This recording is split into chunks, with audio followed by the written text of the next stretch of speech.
Chère Gwen, digne fille de l'esprit de l'Ogoué, Maman Héros, la divinité de notre nation et du continent africain, la déesse noire. Je te dis bonjour. Ta question c'est, je me rends compte que quand je fréquentais l'église, je m'égarais parce que apparemment tout ce qui est là-bas n'est pas vrai. Et depuis que je vous suis, quand je vous ai découvert, je trouve que c'est vous que j'entendais. Et vous parlez de naître de nouveau. La question que vous me posez est comment est-ce qu'on fait pour distinguer une vraie voix d'une mauvaise voix? Comment on fait pour savoir que sur cette voie on s'égare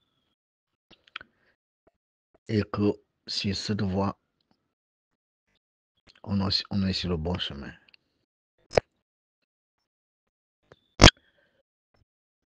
Ce que vous devez comprendre, vous qui posez souvent ces questions, c'est que quand un maître enseigne, il n'enseigne pas les fidèles. Le maître enseigne des élèves, que ce soit un maître de karaté, que ce soit un maître de sport, que ce soit un maître de musique. Un maître enseigne des élèves. Qu'est-ce qu'un élève? Un élève est appelé à devenir un maître. Le maître enseigne de futurs maîtres. Or, le maître enseigne des lois. Jouer à la guitare, c'est des lois. Les notes, on ne les invente pas. Elles sont là. Il y a une manière de les combiner. Que tous ceux qui jouent à la guitare connaissent. Les arts martiaux que le maître Basile de Kourage a enseigné, il y a les katas. On n'invente pas les katas. Les katas sont déjà là. Vous-même, vous les avez appris, maîtrisés, et vous les enseignez pour que lui, un jour, enseigne ça à d'autres, et cela. C'est la même chose. C'est pour ça qu'on parle de maîtrise de mathématiques, maîtrise de au master. Appelez ça comme vous voulez. Ça veut dire quelqu'un qui est déjà capable d'enseigner cette science. Master, maître.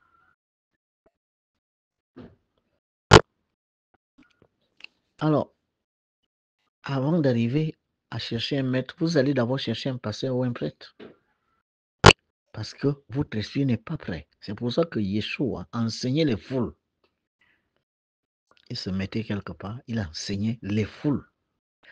C'est à peu près ce que font les pasteurs dans les églises. Ils enseignent les foules. Mais dans les foules, il ne peut pas y avoir de palier. Tout le monde entend la même chose. Là-dedans, dans cette foule, il y a des jeunes, il y a des moins jeunes, il y a des plus jeunes, il y a des adolescents, il y a des adultes, il y a des vieux, des vieilles. Mais vous entendez la même chose. Et dans une foule, on ne peut pas savoir si vous progressez ou pas. C'est un enseignement donné à tout le monde. C'est ça dans les églises. Et comme les choses qu'on enseigne à une foule sont de nature à faire en sorte que chacun se retrouve, alors on est obligé d'utiliser un langage qui soit compréhensible par tout le monde, les jeunes, les moins jeunes, les plus jeunes, les vieux, les vieilles. C'est cet enseignement-là que l'on utilise dans les églises, que ce soit dans les églises ou les mosquées. Et on est obligé de parler de croyance, parce que dans la croyance, on ne voit pas les choses dont on parle. On te demande tout simplement de croire à ça, parce que celui qui te dit ça te dit de le croire. Il ne te fait aucune démonstration, mais il te dit de croire, parce que lui dit, si tu ne veux pas me croire, regarde le livre là. Dans ce livre-là, ce que je te dis là est vrai. Dans le livre, c'est vrai dans le livre. Et lui, il dit ça à quelqu'un qui n'a peut-être pas lu le livre. Et il dit, crois ce que je viens de lire, que Ézéchiel a fait ci, Moïse a fait ça, Jésus a fait ça, crois ça. C'est ça qu'on appelle la croyance. Et le pasteur ou le prêtre qui enseigne les foules s'adresse à des fidèles. Il faut être fidèle à cet enseignement-là. C'est-à-dire, c'est même pas des enseignements, c'est-à-dire qu'il faut être fidèle à cette manière de comprendre les choses. C'est pour cela que si tu n'es pas d'accord avec eux, ils te traitent de infidèle. Tout le monde passe par là. L'Église, l'ecclésiastisme est un niveau de connaissance. Dans la pyramide que vous voyez là, il y a 7 points. Les 4 points de la base. Le centre de la base, qui est encore appelé le pied de la hauteur, le centre de gravité de la pyramide et le sommet de la pyramide. Ça fait 7 points. Ces 7 points correspondent aux 7 niveaux de connaissance. Il y a ce que l'on appelle les ecclésiastiques, ceux qui sont encore dans les voies de la croyance. C'est le premier point. Ensuite, d'autres commencent à faire des observations en regardant, mais est-ce que réellement je trouve mon compte dans l'Église? Ils commencent à se poser des questions. Aristote a dit, l'étonnement est le début de la sagesse. Donc, ils commencent à s'étonner, c'est-à-dire c'est des gens qui commencent à devenir irréguliers dans les églises. Il se dit, on dirait que je ne suis pas sur la bonne voie. Il prend conscience que ce qu'on lui dit là n'est pas forcément vrai. Il commence à prendre conscience de ça. Parce que ça se sait, quand on a quand même de la raison, on se rend compte que certaines choses ne peuvent pas être vraies. Donc, à un moment donné, les gens commencent à se poser des questions. On les appelle les observateurs. Deuxième niveau. Troisième niveau, il entre dans une église, dans une école de spiritualité, autant pour moi, il devient un disciple. Troisième niveau. Quatrième niveau, dans cet enseignement-là maintenant, qui est stratifié, c'est-à-dire qui est par palier, on commence à lui faire ce qu'on appelle des initiations, donc il devient un initié. Et ces initiés ont des niveaux. Il arrive à ce qu'on appelle grand initié. Un grand initié, c'est ce que l'on appelle couramment maître spirituel, le 5e niveau, comme le master 2. Il est donc capable d'enseigner. C'est quelqu'un qui a observé, est en train de devenir ici, a reçu des initiations, jusqu'à une initiation qui fait de lui un maître spirituel. Il devient alors un grand initié. C'est le 5e niveau. Ce 5e niveau se situe au centre de la base de la pyramide, c'est-à-dire le pied de la hauteur. Voilà quelqu'un qui, à son tour, maintenant va avoir un maître intérieur. Donc, il regarde maintenant vers le haut.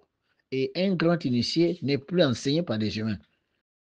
C'est un maître spirituel qui a maintenant des enseignants qui viennent des hautes sphères. On parle du maître intérieur. Un jour, il devient adepte, c'est-à-dire se trouve au centre de gravité de la pyramide. Il monte maintenant.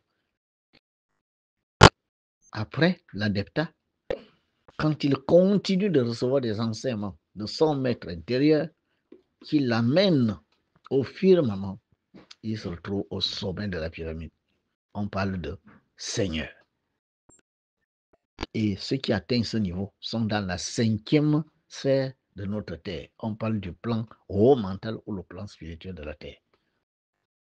Lui, là, il est devenu un seigneur, c'est-à-dire il peut gouverner la sphère de Malkout. Car tout est dynamique. L'âme qui gouvernait la terre il y a peut-être 10 millions d'années, ce n'est plus la même âme qui est là en train de diriger la terre au 5e plan de notre planète. C'est une autre âme. Donc vous pouvez arriver, une fois vous accédez, n'est-ce pas, au conseil de l'ancien, qu'on appelle encore le haut conseil sacré.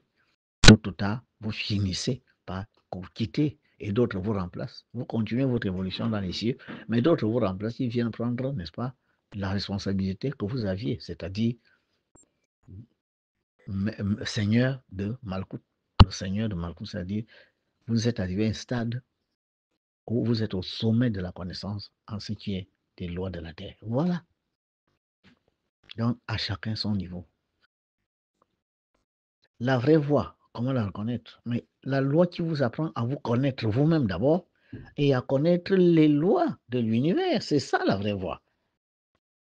Si quelqu'un vous dit vous êtes fait d'un corps mental, le corps mental c'est le corps de votre pensée, et que ce corps mental est nourri par le feu que vous voyez partout là, car ce feu n'est pas un objet, ce feu est un royaume vivant. À l'intérieur, il y a des êtres qui ont été chargés par la divine providence pour nourrir nos corps mentaux, les vitaliser, les purifier. Celui qui vous le dit, il vous montre comment entrer en communion avec les énergies du feu par l'allumage des bougies, par l'utilisation de certains produits. Mais ça, c'est inconnaissant. Vous-même, vous faites l'expérience de la purification de votre corps mental, et à partir d'un certain type de pratique, votre corps mental se raffine, vous le sentez, vous avez des pensées de plus en plus lumineuses, vous êtes incapable de penser du mal, vous avez de plus en plus de bonnes intentions et vous êtes de plus en plus inspiré. Un autre, c'est le même qui va vous enseigner, n'est-ce pas, que votre corps éthérique est le corps d'air, le corps de vie. Ce corps éthérique, n'est-ce pas, est nourri par l'élément air. L'air n'est pas un objet, l'air est un royaume à l'intérieur duquel se manifestent des entités chargées par le Père Céleste pour nourrir nos corps éthériques, les purifier, les vitaliser, afin que nos paroles, n'est-ce pas, soient des paroles bénédictionnelles, des paroles de pouvoir, etc., et non plus des paroles blasphématoires, des paroles insultantes, etc.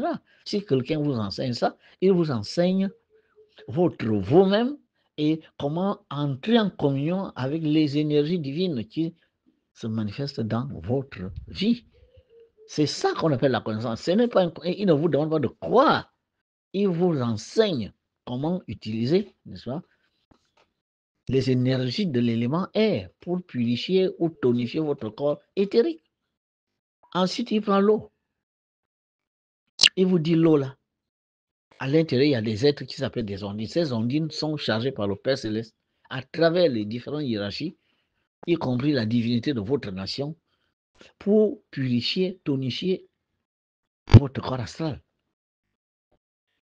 Si quelqu'un vous le montre, il vous enseigne la connaissance, n'est-ce pas, des lois de l'élément eau, comment entrer en communion avec ces ondines à travers des bains, à travers des baptêmes, à travers un certain nombre de choses, n'est-ce pas, que l'on fait dans les initiations, pour pouvoir entrer en communion avec les élémentaux de l'eau, afin que ces élémentaux, au-dedans de vous, fassent le travail qu'ils doivent faire, vous purifier, vous tonifier. Celui qui vous enseigne ça, il vous enseigne la connaissance.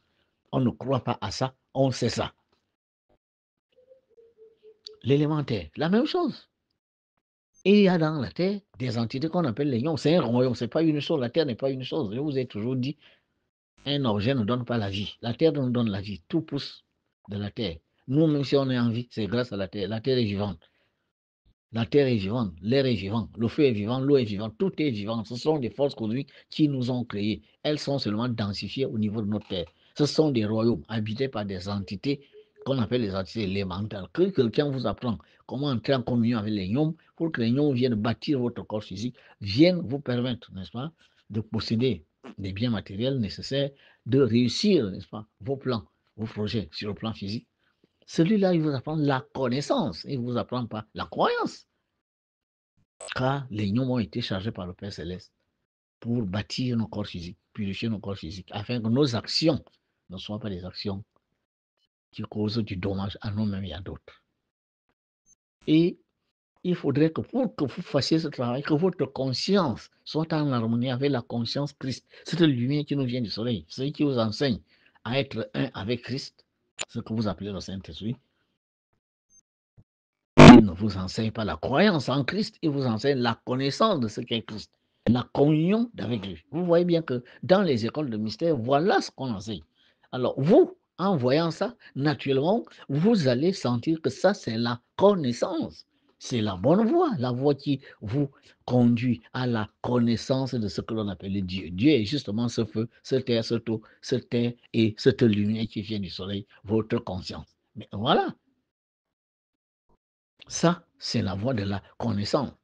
Parce que la Bible ou les Védas ou n'importe quel livre dit recherchez la connaissance et la connaissance vous rendra libre.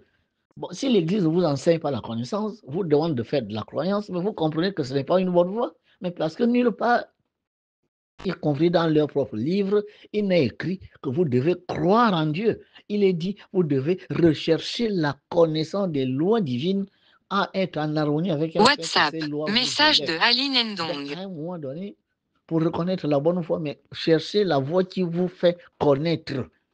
Connaître quoi? Les forces cosmiques, depuis qu'elles se manifestent dans le cosmos, la création de votre système solaire, jusqu'à ce que ces mêmes forces se manifestent dans les royaumes élémentaux de votre terre. Et nos rites ont été, n'est-ce pas, bâtis pour vous communier avec ceux qui s'appellent les génies, non pas les élémentaux. Mais comme ils n'ont pas été jusque très haut dans leur connaissance, ils n'en connaissent pas beaucoup. Ils connaissent quelques génies. Je répète, eux-mêmes ils parlent de génie, mais quelques génies.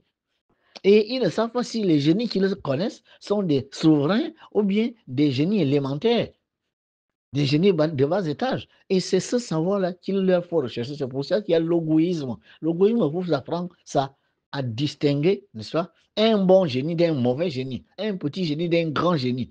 Nous, on parle de souverains. Dans le royaume du feu, il y a des élémentaux primaires. Il y a des élémentaux élémentaires, mais il y a aussi des élémentaux supérieurs qu'on appelle les souverains.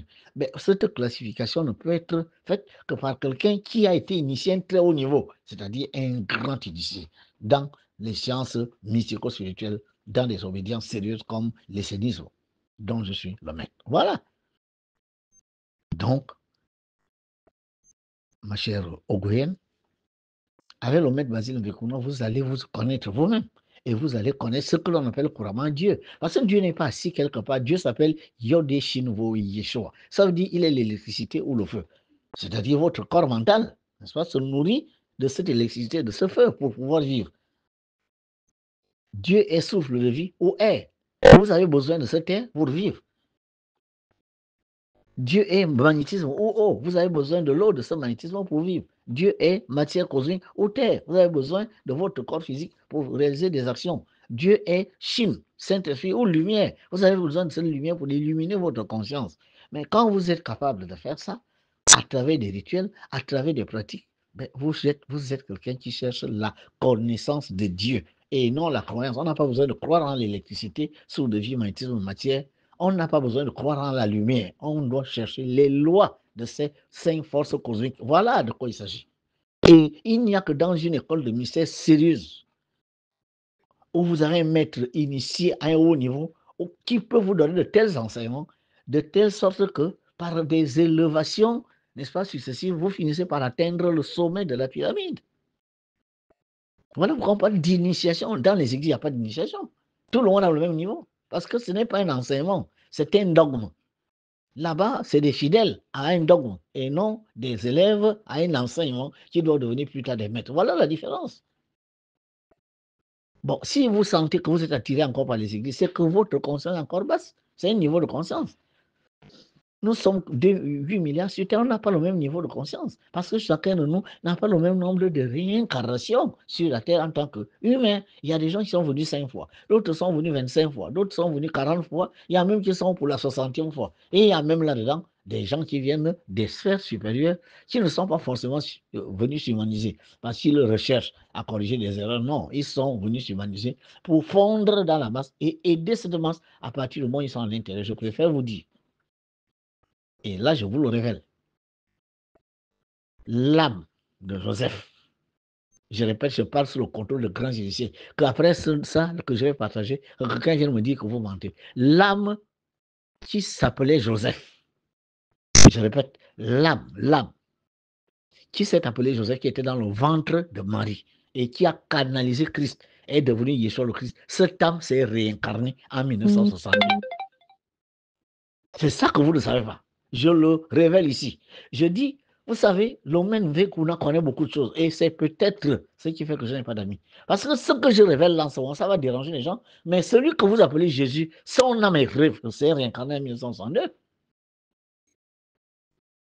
Elle se trouve quelque part. Peut-être que je n'ai pas le droit de révéler. Mais je parle sous le contrôle des grands initiés. Hein. Ce n'est pas une connaissance qui est donnée à n'importe qui va se dire, je vais mettre sur Dieu. Attention, ce sont des choses qui me sont révélées par des divinités. Je vous ai dit que je ne suis plus enseigné par des humains. Mais ce que je dis là, beaucoup d'autres initiés de très haut niveau le savent. Je préfère vous le dire. L'âme de Joseph s'est réincarnée en 1962 dans un coin de la planète. Cette âme ne s'est plus réincarnée là où vous parlez de généalogie ancêtre. Non, elle s'est réincarnée ailleurs pour un travail bien plus précis qui n'a plus rien à voir avec la mission que cette âme est venue accomplir il y a 3000 ans ou il y a 2000 ans. Voilà la vérité que vous ne connaissez pas. Cette âme est tellement grande qu'elle peut se permettre de faire 1000 ans avant de revenir, ou 50, ou je ne sais pas moi, 500 ans avant de revenir, parce que c'est une âme divine, une âme qui atteint des niveaux. En fait, c'est un seigneur, si vous préférez. Quand elle est revenue sur terre, ce n'est pas pour corriger les erreurs, non. Elle est revenue sur terre pour aider quelque part les humains de cette partie de la planète. 1962, c'est cette table-là qui a mené l'avènement de l'ère du Verseau. C'est ça que je viens vous dire. Quand ses pieds ont touché la terre, c'est-à-dire quand elle est née, cette table, du ventre d'une maman, la terre est entrée, grâce à Uranus et Saturne, dans l'ère du Verseau. Voilà ce que je vous dis. Celui que vous appelez Jésus, là, il s'est réincarné en 1962. Et est encore sur cette terre, n'est pas encore mort. Hein. Elle est née au même moment que le maître Vassili Lecourant. Moi, je suis né en 1962. Cette âme aussi est née en 1962. Elle a 63 ans comme moi. Son travail qu'elle fait n'a plus rien à voir avec la mission première qui était de porter le Logos. Voilà ce que je suis venu vous révéler. Parce que parler des choses, oui. Aller lire les livres, oui. Mais est-ce que vous êtes capable d'aller en contact d'une divinité, d'un archange qui vous enseigne ce que je vous révèle en ce moment? Je ne dis pas que je suis le seul à le savoir. Je vous dis, je parle sous le contrôle des grands maîtres. Mes publications vont dans le monde entier. Qu'après cet audio, quelqu'un me dise que vous mentez. Voilà. Dieu bénisse le goût.